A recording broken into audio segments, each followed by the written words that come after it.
Shalom, salam sejahtera bagi Bapak Ibu, saudara-saudara, anak-anak yang dikasihi oleh Tuhan Yesus Kristus. Berjumpa kembali bersama saya Pendeta Eka di dalam renungan firman Tuhan pada hari ini, hari Selasa 31 Januari 2023.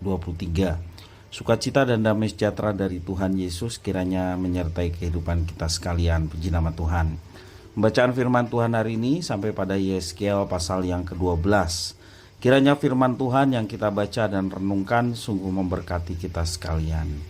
Baik, sebelum kita akan merenungkan bagian firman Tuhan hari ini, mari kita akan berdoa.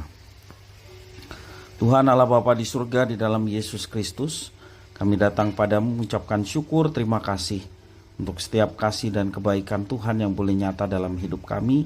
Biarlah semuanya itu menjadikan kami semakin mengenal pribadi Tuhan dan hidup dalam penyembahan kepada Tuhan. Juga firman Tuhan yang menjadi terang dalam hidup kami. Kami mau terus menguasai hidup kami. Karena itu Tuhan, kami mohon ketika kami membaca, merenungkan, Kau mampukan untuk kami dapat memahaminya. Lebih dari semua itu, Kau yang menolong kami melalui Roh Kudus untuk kami dapat menggenapi firman Tuhan. Terima kasih Bapa, demi nama Tuhan Yesus kami berdoa. Haleluya. Amin. Yeskiel pasal 12, saya akan bacakan ayat 1 sampai yang ke-11. Lalu datanglah firman Tuhan kepadaku, "Hai anak manusia, engkau tinggal di tengah-tengah kaum pemberontak yang mempunyai mata untuk melihat tetapi tidak melihat, dan mempunyai telinga untuk mendengar tetapi tidak mendengar, sebab mereka adalah kaum pemberontak. Maka engkau, anak manusia, sediakanlah bagimu barang-barang seorang buangan, dan berjalanlah seperti seorang buangan pada siang hari di hadapan mata mereka. Pergilah dari tempatmu sekarang ke tempat yang lain, seperti seorang buangan di hadapan mata mereka. Barangkali mereka akan insaf bahwa mereka adalah kaum pemberontak. Bawalah barang-barangmu itu keluar seperti barang-barang seorang buangan pada siang hari di hadapan mata mereka, dan engkau sendiri harus keluar pada malam hari di hadapan mata mereka, seperti seorang yang harus keluar dan pergi ke pembuangan. Di hadapan mata mereka perbuatlah sebuah lubang di tembok dan keluarlah dari situ.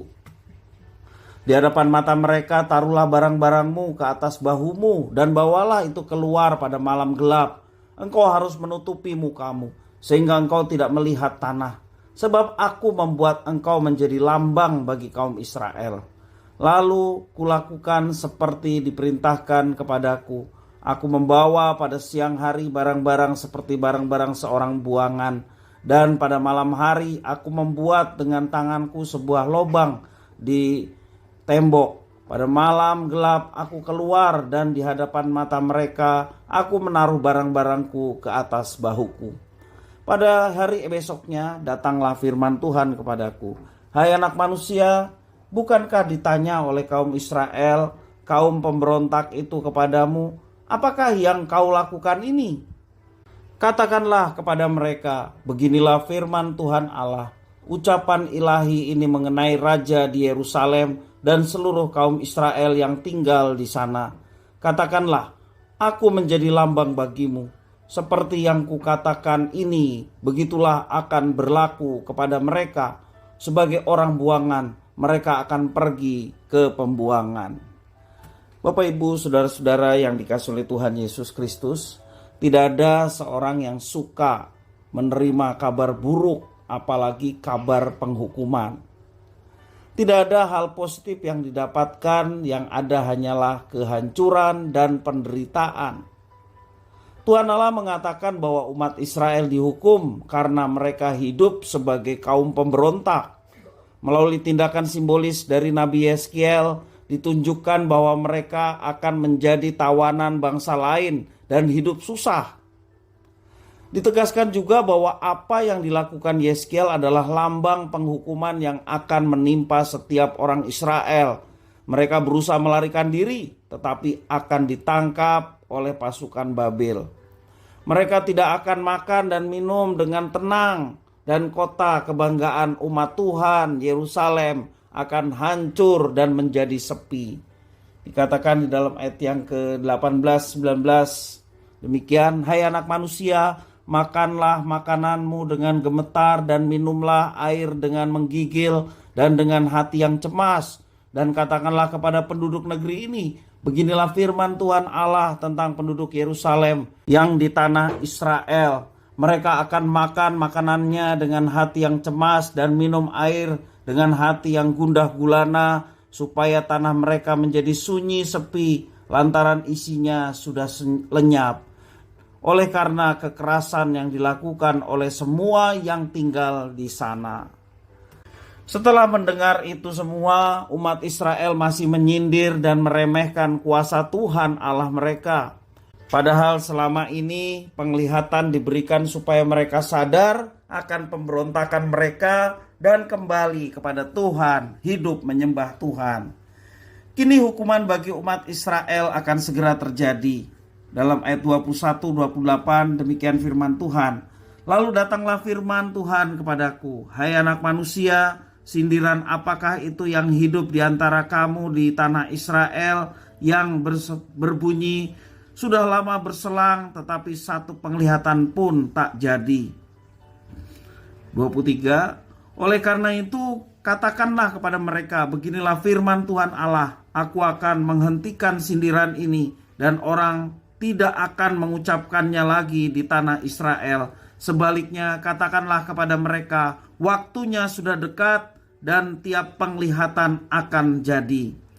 Sebab tidak akan ada lagi penglihatan yang menipu ataupun tenungan yang menyesatkan di tengah-tengah kaum Israel.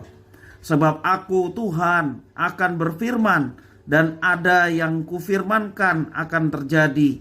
Dan firman itu tidak akan ditunda-tunda lagi. Sebab pada masa hidupmu, hai kaum pemberontak, aku akan mengucapkan suatu firman dan aku akan menggenapinya. Demikianlah firman Tuhan Allah.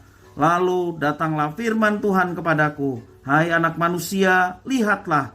Kaum Israel berkata, penglihatan yang dilihatnya itu harinya masih jauh, nubuatan yang diucapkannya waktunya masih lama. Oleh karena itu katakanlah kepada mereka, beginilah firman Tuhan Allah, tidak satu pun dari firmanku akan ditunda-tunda. Apa yang kufirmankan akan terjadi. Demikianlah firman Tuhan Allah. Bapak Ibu saudara-saudara yang dikasihi oleh Tuhan, segala sesuatu yang telah dinyatakan oleh Tuhan Allah pasti akan terjadi sesuai dengan ketetapan waktunya. Biasanya orang melihat sebuah hukuman dari satu sisi saja, yaitu dampaknya yang merugikan dan menimbulkan efek jera. Hal ini membuat hukuman menjadi menakutkan.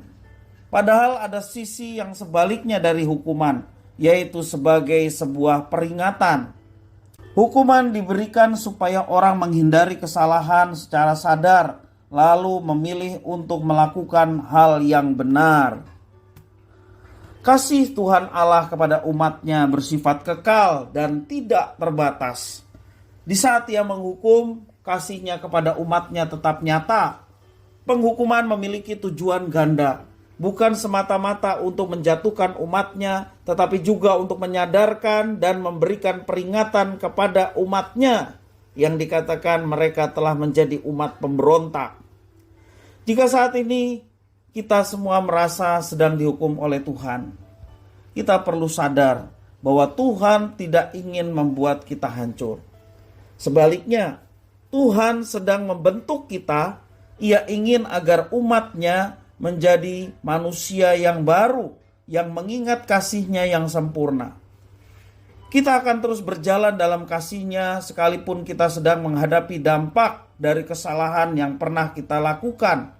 Karena kita melihat ada sisi positif di balik setiap hukuman atau pendisiplinan yang Tuhan izinkan terjadi dalam hidup kita. Bapak Ibu saudara-saudara yang dikasihi oleh Tuhan, dari firman Tuhan yang kita baca hari ini, kita mau belajar bahwa kehendak Tuhan Allah itu selalu baik. Tuhan berkehendak tentunya untuk sesuatu yang baik bagi kita, yang menunjukkan bahwa Tuhan mengasihi umatnya.